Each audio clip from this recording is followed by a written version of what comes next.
Това, което имаме в ума си и активно използваме в нашия подсъзнателен ум, ще повлияе на живота ни днес, утре и в бъдеще. Доктор Каролайн Лив, комуникативен патолог, езиков и речеви патолог, когнитивен невролог, библейски научен експерт по ума. Всички вие точно сега мислите с 400 милиона действия в секунда. Нейната дарба е да ви помогне да разберете връзката между ума и тялото ви. Всяка мисъл, която изграждаме, може да бъде променена. Това е невропластичност и за това говори Римляни 12.2. Тоест, ние не сме оковани от лошите решения, които сме взели, а можем да променим нещата. Над 20 години изучаване науката за ума, разкривайки тайните на мозъка. Най-важното е добрата, стара, усърдна работа. Трябва да седнете да работите върху тези мисли, да ги приемете за Христос и да достигнете до корена на нещата. В нейното собствено предаване тя ще ви покаже как да управлявате мислите си.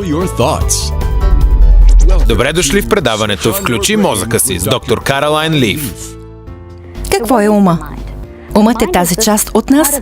Знаете, че сме дух, душа и тяло. И умът е централната част от нас, душевната част от нас. Това са нашите интелект, воля и емоции, а душата е подчинена на нашия духовен човек. Тоест, духовният човек е по-високо от умствения човек, а умът е по-високо от физическия човек, представляващ мозъка и тялото. Зависимостта е следната: Святия Дух към нашия дух, към душата ни и към тялото ни.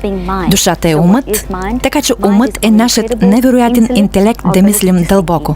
Волята е нашата способност да избираме, а емоциите са способността ни да чувстваме. Заедно с това разбиране за ума имаме и изследвания, които показват, че умът е разделен на съзнателна и подсъзнателна част. Подсъзнателната част е огромна и е свързана с духовната част, която всъщност я задвижва.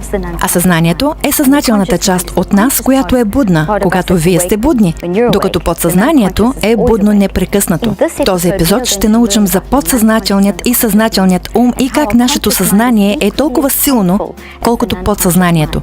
Как умът е отделно от мозъка и как умът може да промени мозъка. Мозъкът следва посоката, в която върви умът.